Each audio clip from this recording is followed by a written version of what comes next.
Hello, Chris. So lovely to see you. Thank you so much for joining us here at the fourth episode of the Safer, Cleaner Planet series. It's really lovely to see you. So I'm going to just make a brief introduction. You're the president and co-founder of the Tompkins Conservation, uh, and you're the American conservationist and former CEO of Patagonia Inc. For 3 decades, you committed to protecting and restoring wild beauty and biodiversity by creating national parks, restoring wildlife, inspiring activism, and fostering economic vitality as a result of conservation. You and your wonderful late husband, Douglas Tompkins, created approximately 14.8 million acres of parklands in Chile and Argentina, and with your partners have created the most successful national parks philanthropists really in history. Through your conservation efforts, which have now sprung out of Rewilding Argentina and Rewilding Chile as its offspring, you've created and expanded 2 marine national parks and 15 around South America region to bring back species that have gone locally and nationally extinct, such as the jaguar, red and green macaw, the giant river otters in northeast Argentina, and Darwin's rears, an extremely endangered waymul deer in Chile. You have served as a patron for protected areas for the UNEP, and you are the recipient of many global honors. And you're really the first conservationist to have also been awarded the Carnegie Medal of Philanthropy. And I will add, your 2020 TED Talk, if anybody wants to watch it, which was called Let's Make the World Wild Again, received over 2 million views. So we are extremely privileged to have you here today. So thank you so much for joining us. So I'm very happy to be here. So the context we last saw each other was, of course, the film that you've just produced with Jimmy Chin called Wildlife. And so my first question was, of course, when I came to the screening, I was extremely moved, as you know, at the end. And I'd like you just to perhaps take us through a little bit about how you experienced the film. I know you were a bit nervous about it at the beginning. What was really the takeaway from having done that film now and winding down the promotion side of it? And what's it like to be able to have the opportunity to put your whole life on record and to set out your legacy? Well, I think the most important thing to remember is that the film, by necessity, is just a slice of a long story. And so the first time I saw it, which is when everyone saw it, I decided to sign the contract with Disney and Nat Geo and then just let it unfold. So at first it's difficult because there are a lot of painful parts to the film. But finally, I think if the work of not just Doug and I, but with all the team members, many of whom you've met over the years, can influence someone to imagine themselves changing their lives at some degree and start fighting for the future that they want and deserve, then that film is worthwhile. And I think it speaks really highly of Doug. We were really worried about how much of Doug could there be in the film. And you were one of the reasons that there was much more of how he thinks, what does his voice sound like, how did he articulate things. And so the film was quite difficult to make. I think it took 7 years because there were so many archival things to go through and things to dig up. But I think finally, I'm very happy it's out there. People respond to it remarkably. It's had a standing ovation every place that it opened. And so I'm really proud of everybody who's in that film. Can I just ask you Think about it as a film about me as much as Yes. I think about it being a film of the outcome of so much work and living in these extremely isolated places that is by nature so much more difficult. Building 6 schools over time and all the things that it took, that of course, it's not the part of the story that people really focus on. But I watched that film. That's who I'm thinking about. Yes, of course. And so tell me, I mean, Jimmy Chin, he produced the film, and he's well known for having produced before the award-winning film Free Solo. So he, obviously your brand name is quintessentially associated with adventure, mountain climbing, surfing, skiing, all the things that really everybody aspires to do, and wishes they could break away from urban life and live for the rest of their lives. So what was it about Jimmy, just out of interest, that kind of drew your trust, and how did that come about? Well, he started coming down with one of his cameras and just shooting things. He felt, and I think it was really instinctual on his part, because he's it's not that he's not an environmentalist or really knows what's going on with nature, but that's not what he's been focused on, like most people. And then he brought one of the shooters who was on the Free Solo film the next year. And then once he realized that we were going to go for broke and donate 5 big parks and expand 3 others, that's when he began to talk to me about, this is a story that should be told. And I was very hesitant. And his wife, Chai Vasarhelyi, is well known as a filmmaker. She's an incredible storyteller. And I just began to think, well, if somebody's going to make a film about us, it would be them. I was very clear about that. I wouldn't do it with anyone else. And the reason is they are good storytellers. It's a really difficult challenge to peel out of our story the thing and have them all linked together. This is why I think the film took so long for them to craft, because there were too many stories. And we both know God loved to take photographs. He had so many beautiful photographs. Oh my God! So that was you had an incredible archive to work with. Quarter of a million stills. Yeah. All the videography of the film. 26 years of my journals. Wow. So we were really, I said, I don't want to do it unless you have everything, because I don't want it to be a sweet story. We're not sweet people. We're kind and all those other things, but I wanted it to be as harsh as the stories that really truly unfolded. I knew, especially with Chai, that would be possible with them. Yeah. So if people want to see the film, they can see it on Disney Plus and Wailu. Is that right? Hulu. Sorry. I'm not a big television watcher. You're struggling with the Waymo deer. Yes. Hulu. That's it. So they can see it on that. So that's great. And that's available now. It's publicly on public release.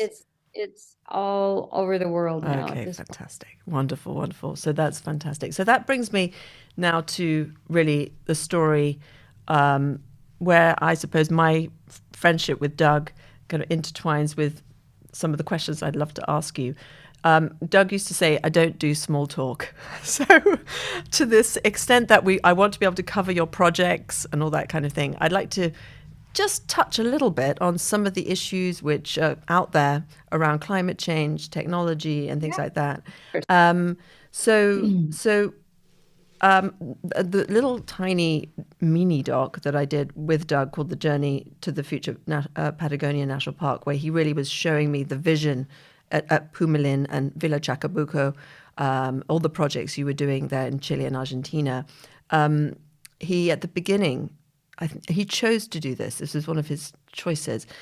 We were Madeline Farley, who is a documentary maker herself, and I were in Pumalin, in your beautiful little house there, and by the fire, and he pulled out this poem, and it was the Martin Luther King poem, which he only reveals. Extraordinary. People don't think of Martin Luther King talking about technology and modernity. Exactly. So he So it's pulled this out very, at the end. So can you, I mean, in terms of the climate change crisis, and Jimmy Chin makes this a major theme of the film, which is that, he sort of slightly jokes that, this is a DIY kit to saving the planet. You buy it, because obviously the amount of parcels of land that you and Doug were able to put together and then get matched with the Chilean government remarkably as one of the biggest national parks in the world. So on that point of technology, the theme of it is sort of being disconnected from nature, being disconnected from yourself, I suppose, and the whole philosophy, really, I think, behind you and Doug's whole life is about coming back to nature as being a sort of profound calling, in a way, that comes out of the deep ecology movement. It has poetical and sort of romantic tones, but also very serious ones about the predicament, as Doug used to say, the world finds themselves in. And just to use one example, he was friends with Steve Jobs, and they knew each other well in San Francisco. And they had this sort of, debate about the role of technology. And Doug was of the view that it's actually accelerating and exacerbating, the extraction industries and, over consumption against, there being so many population pressures in the world, and somehow we need to sort of slow that down and kind of now be much more thoughtful about nature. So what are your thoughts now, in 2023? What do you think, you yourself, about the role of technology in terms of, can it help, or is it just it's going to harm nature and the environment? I think there's no question, Laetitia, that the velocity of the transference of nature to productivity has been skyrocketing because of technology. I mean, that's always true.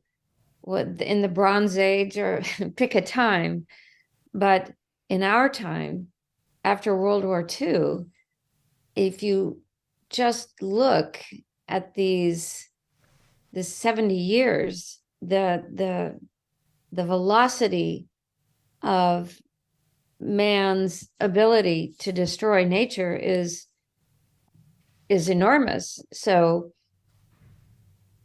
technology has also allowed us new medicine and all the things we know.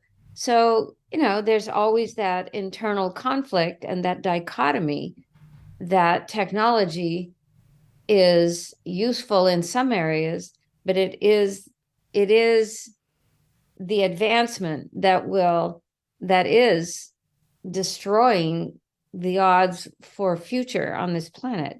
So it's like me getting asked once in a while, oh, you must love power if you were a CEO for so long and doing what you do now. And I think it was Time magazine or somebody asking me that. And I said, well, you're asking me this in a pejorative way, but yes, you wouldn't run something unless you loved that challenge and that, but power, like money, it's not the question of power. It is, what do you do with it? It is not the question of technology, because that is an ancient desire and evolution, in a way, of human nature. But what are we doing with it? That is the question that nobody, or not enough people, or the right people can confront, because the cultural power of modernity in an industrial world trumps common sense over and over and over again. It's just too hard for people to change their way of life, or that companies change their mode of evaluating what is success for them, and so on and so forth. So that comes me to the point I'd say that in the absence technology, which has led to the globalized economy, which we have all benefited from. There is no question about that. But be that as it may, all of these things have a price, and now the price is so high and truly changing forever the puts in life itself in question already, in whether it's in the southern Pacific Islands or in the Sudan, or I mean, there's so many places in the world where technology, the price is being paid today, So but it's not the price that Western, Eastern countries think is high enough yet. So in terms of the goals for you as a very well known, probably the most well known conservationist in the world, there are these certain goals. It's 20 by 20 and 50 by 50? 30 by 30. Oh, it's 30 by 30. Can you just talk to those goals and whether you agree with them, whether you think they're not enough, whether you think they're too much, and also just how you and Doug led your lives?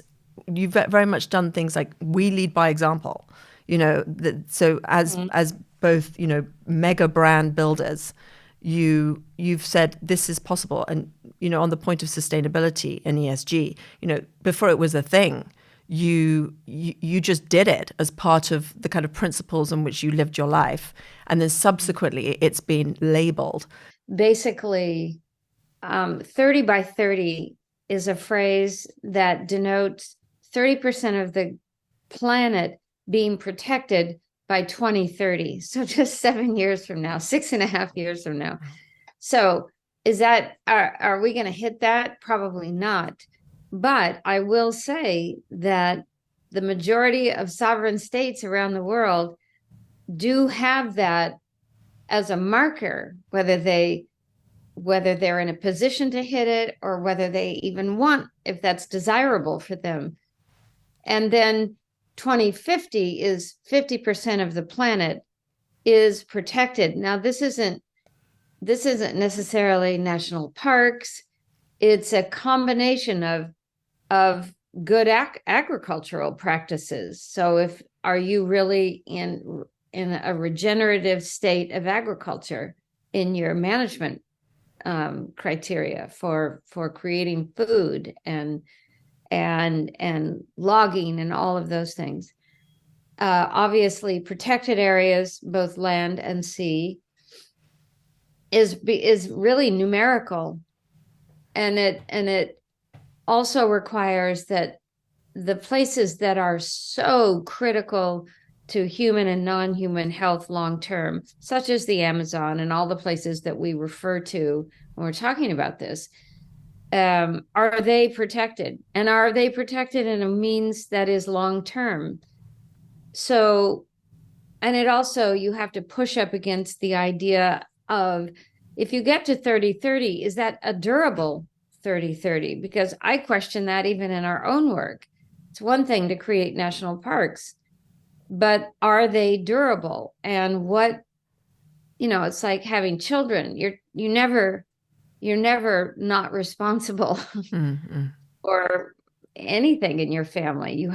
That's a lifelong chore. Well, so is all of this, but it involves industry, ag, conservationists, obviously industrial fisheries is a huge part of that because it's completely off the charts now, very hard to control.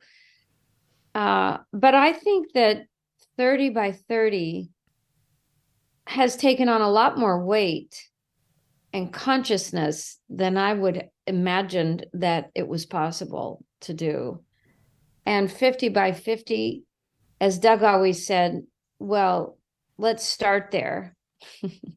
Let's say that's the minimum and move forward from that. And so bringing me on to one more point is sometimes it feels, perhaps from the general public's point of view, that that there's these sort of, wealthy individuals who are taking all the land. And I know you got a lot of resistance when you moved into Chile and Argentina with the cynicism about that. And then then they were able to see how you restored the land, brought the wildlife back, restored local communities, and made the whole thing really, truly sustainable.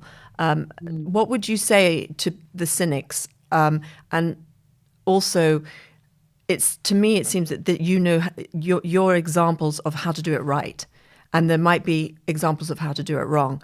And how can we guard against, maybe too much multinational control over it, and making sure that it kind of comes back to principles that you and Doug stood for? Well, in our case, we gave everything back to Chile and Argentina that we did.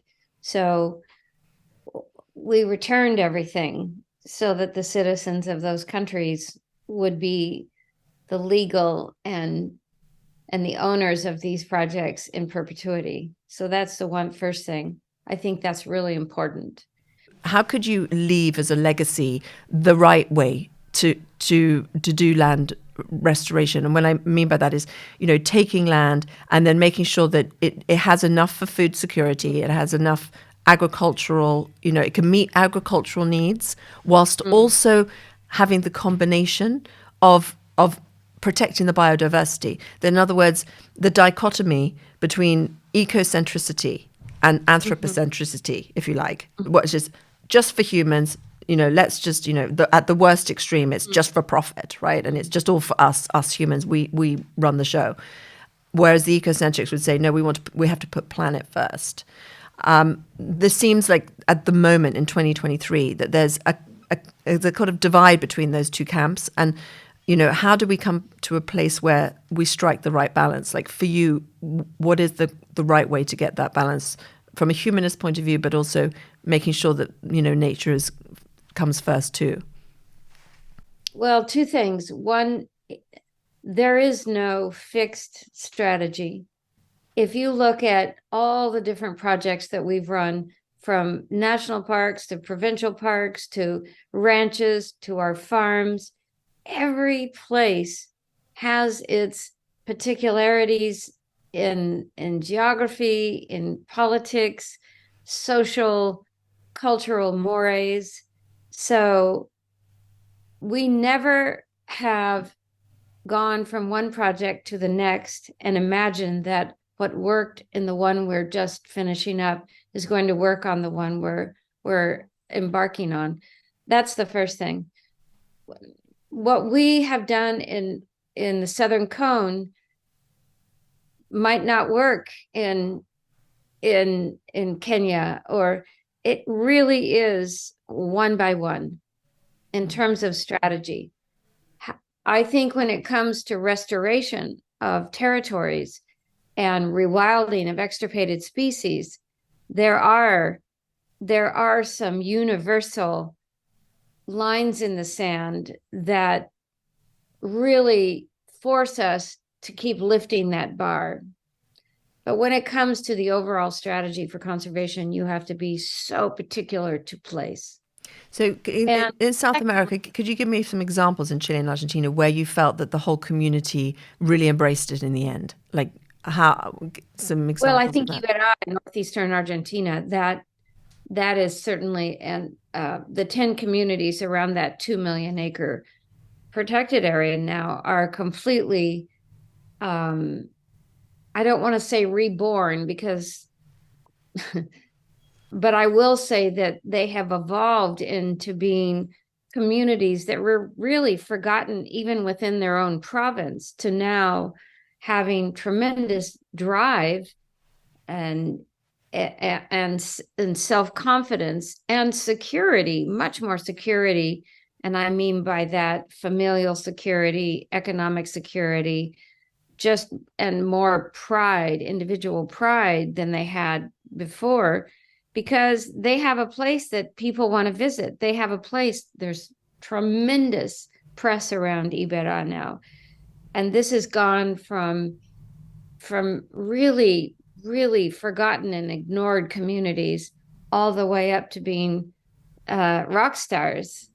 And they have jaguars back, and jaguars were or are their social beacon, and it was for centuries, but we didn't know that. And so when we timidly struck out to talk about reintroducing jaguars, which now we have done, the feedback we got was completely shocking to us. Instead of, oh, we would never allow you to do that, the question was, well, how soon can they be back?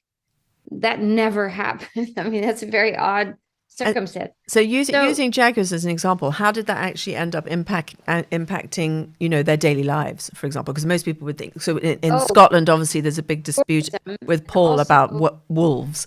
So how we started talking about them. We went into the schools in these communities. And when we brought our first jaguar to the breeding center, which was 10, almost 11 years ago now, it took us a full day to drive her in because children were coming out into the streets with their faces painting. And it was like a provincial parade, because they understood what it meant to them to see this species come back. And they also, it's such a source of pride and attention. And, how do your peers see you? All of that has changed. And so people who would worry about the risks of sort of, the danger of it, how does it, in fact, how do they get integrated in a safe way? Because do those things, it's a bit like, you go to Africa or in India, you have elephants just walking around. This is a very unusual circumstance, and it does not happen. We've had so much trouble with pumas in Chile, in the areas where we work and so on. So the jaguars, of all things, the least likely thing happened. And that was a transformation for us as a team, transformation for the entire province, and what has evolved in terms of their fame and pride, and using all of this to build economic futures for their family, because now tourists go out in the middle of the wetlands and they are served lunch, a traditional lunch, and the families take them out to see and they're the only ones who can get around the wetlands because it's highly complex. And so they have canoes, they take people out, and it's a growing network of 10 communities around 2 million acres that we have done the work that we're doing, and then help them realize whatever the accompanying benefits can be for their communities. So there's in the film with wildlife, you did mention at one point about the philosophy of protecting these areas from a biodiversity point of view against the backdrop of the extinction crisis. And you said it might be that actually these zones that you've created could be a kind of petri dish for if there was a huge collapse of the of species around the world, that it somehow, they could come to this area and find the wealth of all the different creatures and animals and everything. Could you talk to those like myself who aren't experts in biodiversity just a little bit about how important it is to keep the bees, from small little creatures all the way to the big cats and deer and all the rest of it? Could you just explain that a little bit to a more ignorant audience? I wanted to say a little earlier, and we got dog-legged off to another part of a conversation, but to answer this question, it really is important for all of us to eventually rewild our own minds, because it's hard to think about going through this crisis for all living creatures that we're already in. It just hasn't happened to hit our Western territory yet. we are so separated from nature culturally, intellectually, in every way. So to answer that question, how do we get back in? How do we judge actions that really might protect life looking down the road? We have to remind ourselves that most of us, including all of us, have to rewild our own minds. What does it mean to actually be part of nature? We have to kind of walk forward toward that, not looking back, but looking forward, as Doug always said. I when I said that in the film, and I say it often, it is not my quote. I think it's very clear that the conversion of nature to productivity and how fast it's moving now, you have to imagine that we are going through this tunnel that some parts of our societies and non-humans populations are collapsing. They're collapsing now. So what, not just in our work, but my question was really based on conservation anywhere in the world.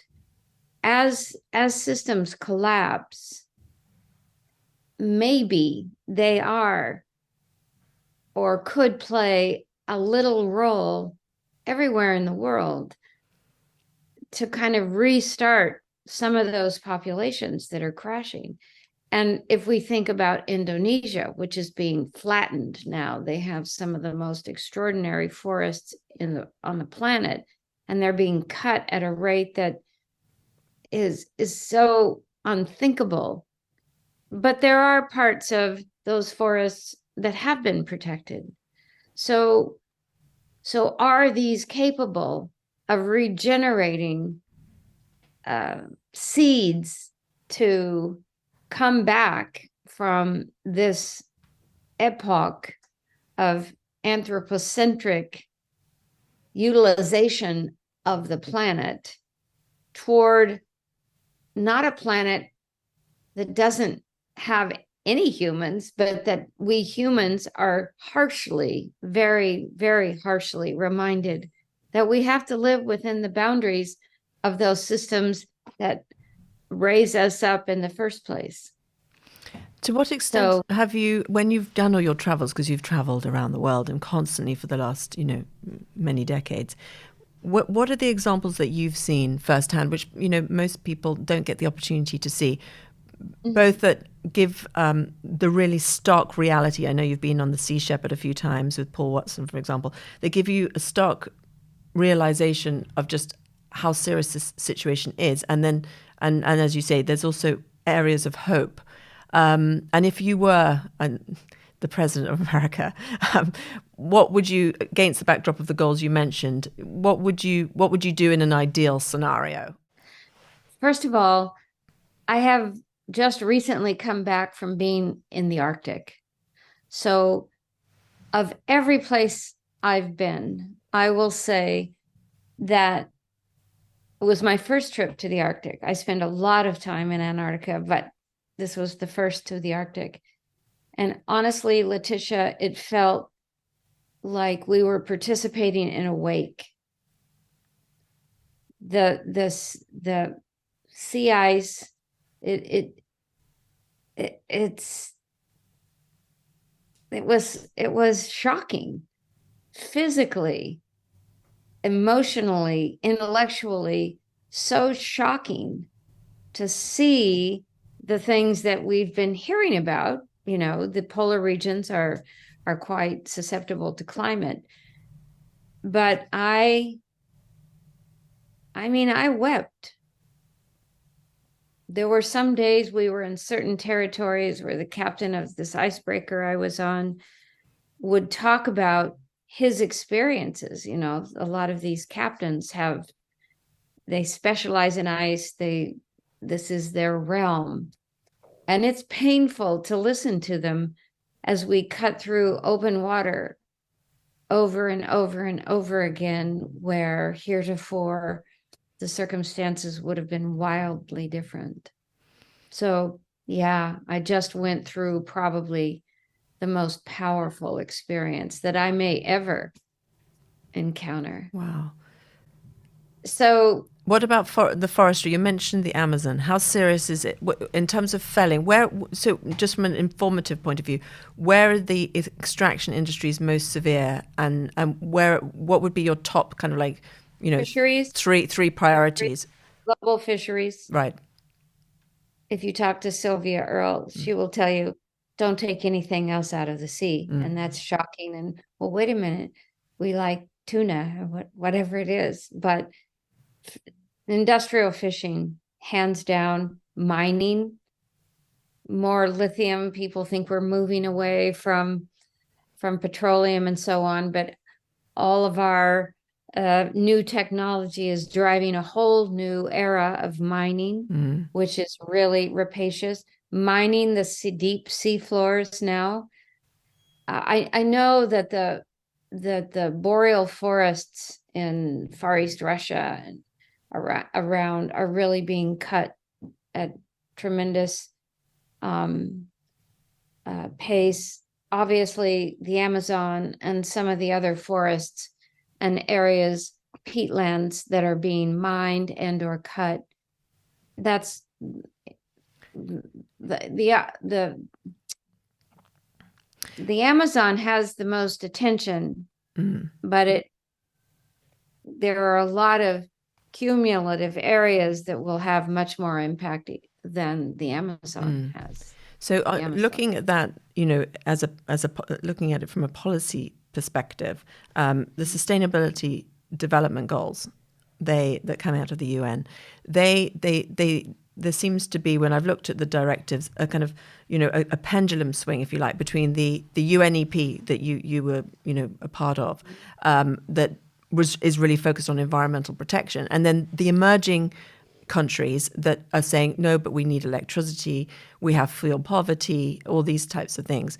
So when I asked you about what would be your wish list, how would you, if you were, and to a large extent you are, because you speak to these people all the time, how do you get that, balance right between giving people the opportunity to keep the lights on and to have a quality of life, but then also that takes into consideration the net, harm that's being done by people all expecting this very modern way of life. And I know that Doug, was a kind of great believer in a way in sort of rolling back. And that's just talked to me a little bit about the deep ecology movement in the sense that and you had Arnie Ness and David Brower and the Sierra Club, they kind of believed in kind of going back, if you like, into a kind of a deindustrialized mindset.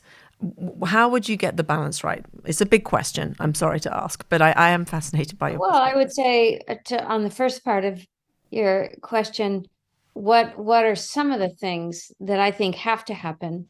Because it's not, of course, you don't want people who are without basic communication and so on and energy, of course, but they're not the ones creating the problem. I mean, not even close. So I believe in a carbon tax everywhere in the world, with some countries, developing countries, having perhaps just lower levels, but certainly in the Western world, there should be a carbon tax. We should end subsidies on industrial farming because it is so heavily subsidized, and subsidize regenerative farming and ranching. I think corporate taxes, at least in the United States, are very low, and they're the chief drivers of a lot of the outcomes that are so dreadfully damaging, and they pay the least tax. I think so much of this, we all need to participate in our daily lives and the choices we make. That's for sure. But to break this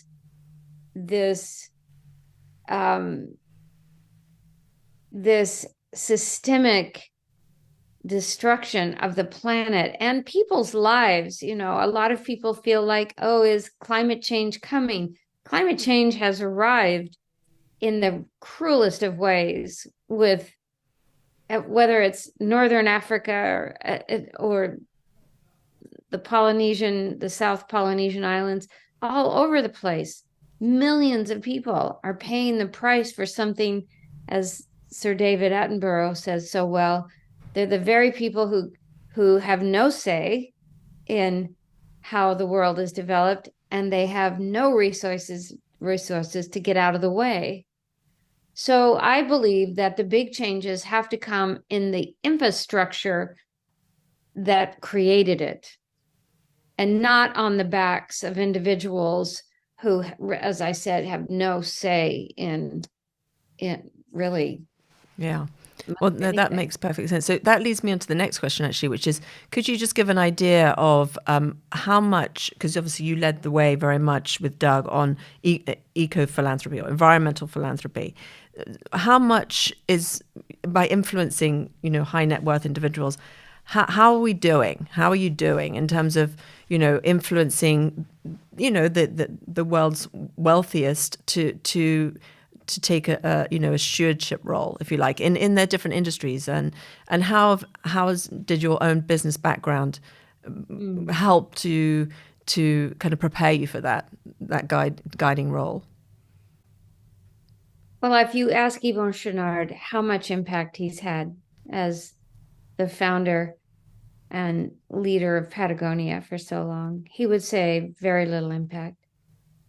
Because we can have impact on private companies, but we, at the end of the day, really and truly, public companies are very difficult to change.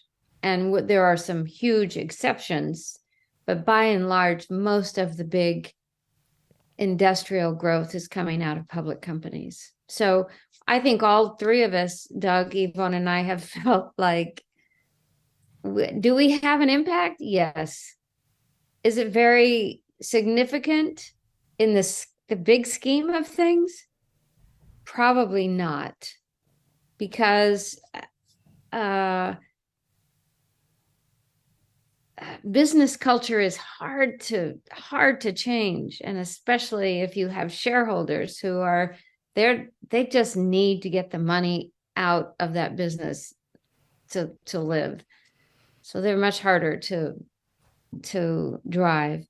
I would say, in terms of our conservation work and philanthropical efforts, yeah, I would say that we give a lot of people a pause for thought.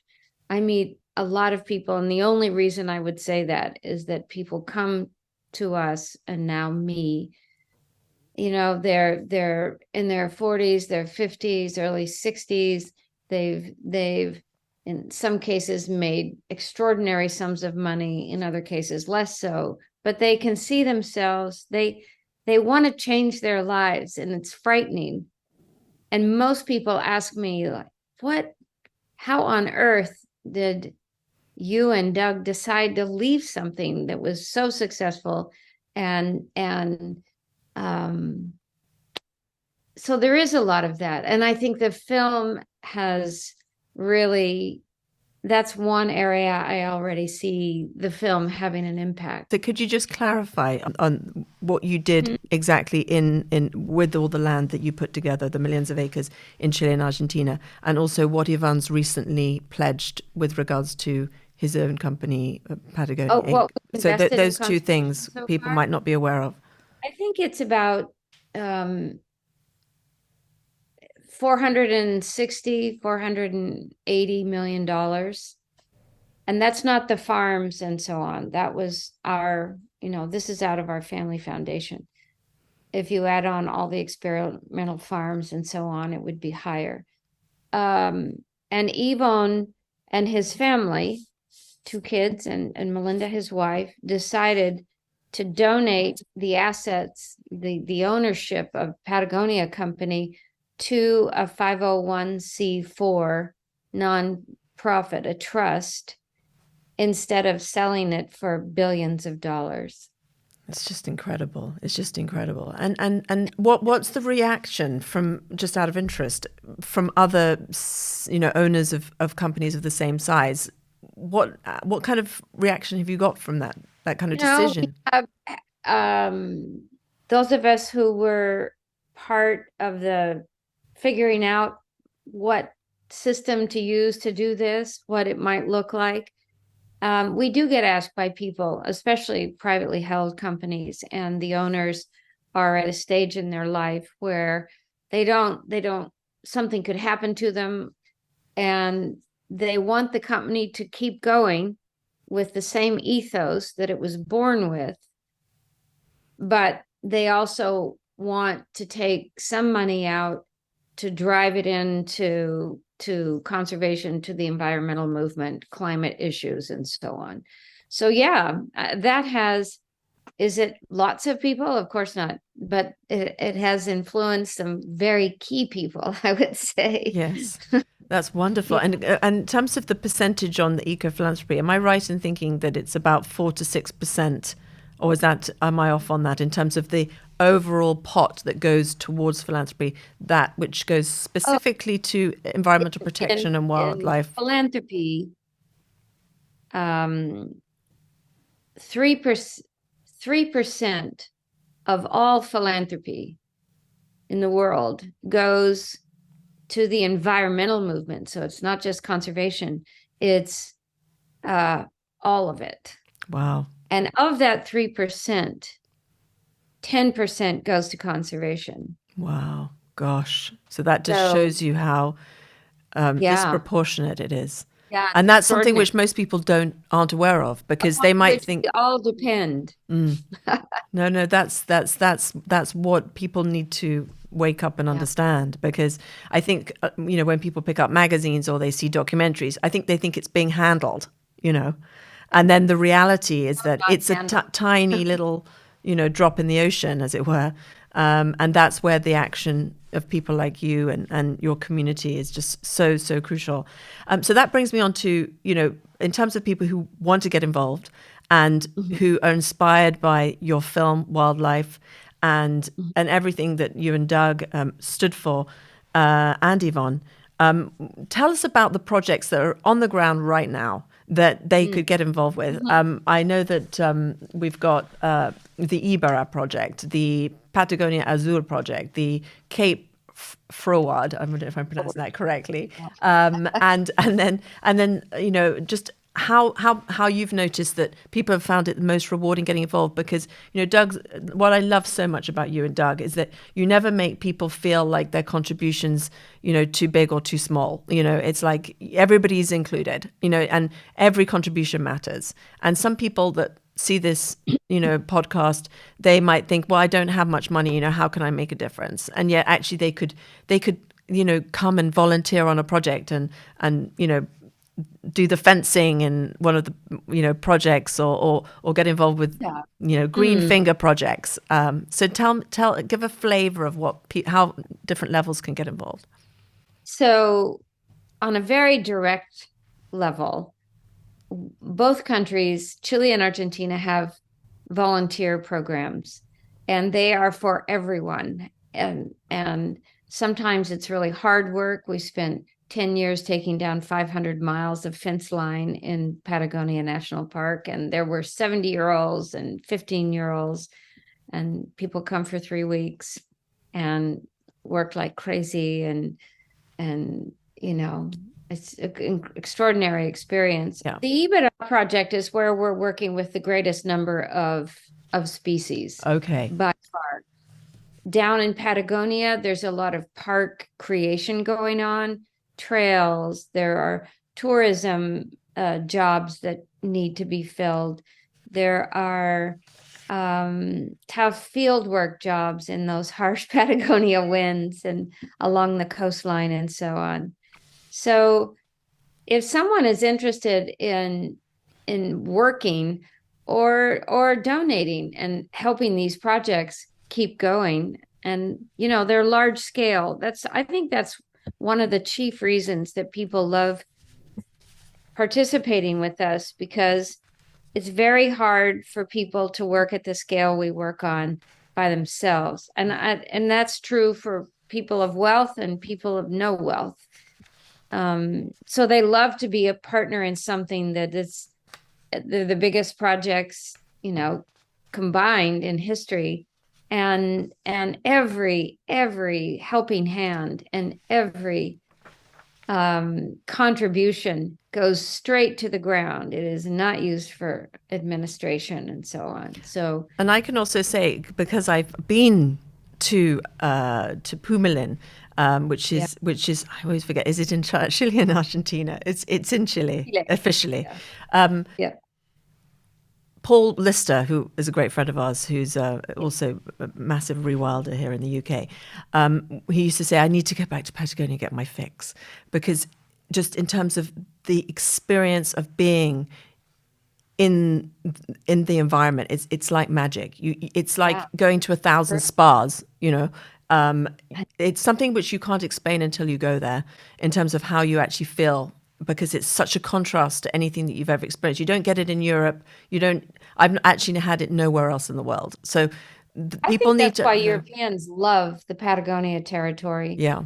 And I will say this, in my own experience, and I've had some wild near-death experiences, which I don't recommend those, but I think getting out and really freezing to death and being miserable, whether it's working, helping build a trail, or it's helping move species around who are going to be released, whatever it is, these are the days in our lives that we remember. These are the moments that you will laugh over and roll your eyes over for the rest of your life. And they're transformative. And they transform us. Doug was obviously and yourself had impeccable taste. I particularly love it because it reminded me of the arts and crafts movement, and he, how much he loved the vernacular style architecture. Yes. And to give people a little visual, it's when you go down to the places that you've regenerated, the architecture that you've also left behind. Isn't just it's beautifully done. So when you go to Villa Chacabuco, it's exquisite, and Doug obviously was the founder and CEO of Esprit brand. Yvonne, your great friend, and Patagonia, and yourself, style is what you do, but you take it to the level of fitting in with the landscape and the aesthetics and the whole feeling of the local community. And so when people go there, just the film that I did about Doug, we flew over the land space around there, and he was pointing out his vision for ecotourism for the young people. He just kept on saying, I want them to come here and experience, nature. But he was also providing kind of 5-star service, because it's not like, yes, you can do the rough and ready, but you can also do beautiful places. Lodges. Well, if this podcast can do anything, I have to tell everybody that they have to go down there and experience it firsthand, because it is just the most exquisite. So what would you say are the gems in terms of visiting that region that you would recommend? Okay, I think it always depends on how much time people have. However, I think if you have the 2 weeks in Argentina, you would go to Iberá, because there is nothing else like it. I mean, there's truly the people who go, it's an environment none of us are really intelligent about and have experience with. And you see so much wildlife. It's really extraordinary. And then go straight down to Patagonia and go to Patagonia Azul if you want to see a huge marine and terrestrial park come together. Or Patagonia National Park on the Argentine side. On the Chile side, I would say come in and start in Pumalin. And if you have time, You have a rental car and you drive down the spine Oh, to Patagonia National Park. yeah. That's what we did, about Madeline and I. You can camp all the way. If really fine places are your style, that's there as well. Mm, So we really, really, really tried to design each park so that truly the statement, all are welcome and feel welcome yeah. and can visit. That's wonderful. And did I get it right about how many different parks are there that you managed to put together? 14. 14. Wow. That is something. What an incredible accomplishment, really. Some of them are really wild, and there will probably never be like Yindagaya down on the Beagle Channel. There's no road to it. You have to go in through the Beagle Channel, which is always rip roaring. And so that's a national park because it's all forest. And those forests had to be protected, and they need to be protected fast. So in a few cases, there's no infrastructure, but I think out of 14, I think there are 3. And there's no road to them, so Right. there's a reason for that. But the rest of them are there, and if there's one more project in you, there's probably many more than one, but what would be your one place that you think really needs protecting that you haven't tackled yet, that you've got on your radar? What do you think? I feel like we have, as a family and as a Tompkins conservation team, a real debt in marine conservation, no-take zones. And that's the toughest conservation to do. But we're working on it really aggressively now. And are you doing it round the areas that you've specialized in? Yes. Yes. We're going for marine protection in coastal areas. Okay. Not way offshore in the deep sea, because that's mostly they're not fishing out there. They're coming in. And what difference does it make, and how much do you have to scale that? Like, what's your ultimate goal there? Well, the first 2 we created in Argentina 3 years ago. You don't measure the sea in miles, but it's acres, but it's 30 million acres. Wow. Of no take. These are no take zones. Take zones. You don't. And how do you police that even? Because I had this, I wanted I think it's really important for any country, not just where we happen to work, that you have to get these designations on the books. In Argentina, there were no marine no-take areas. So that's what we went for. And we got them because they're not areas that were contentious. Right. We do have them as no-take. But how do you enforce that? Does it need enforcing, or actually doesn't? Oh, I think, it's the big question for all marine conservation is, how are these territories being enforced? With some people don't have navies, or some countries don't have navies, so on and so forth. So that's the big question in true marine conservation, is how do you take the designation that has been achieved and make it durable and real. You could kind of create a kind of perhaps a philanthropy project around like a fleet of policing eco-philanthropists on boats. Territories are so big. You think our terrestrial work is large scale. Oh my goodness. Really? And there are a lot of people working on marine issues from every different angle, but it's tough. And which particular species on the marine side are the most at risk of extinction, if any, or is it? I think the most critical and dire, because of the linking consequences, are the krill down in Antarctica. Okay, that's being overfished and very dangerous, because so much comes off of krill.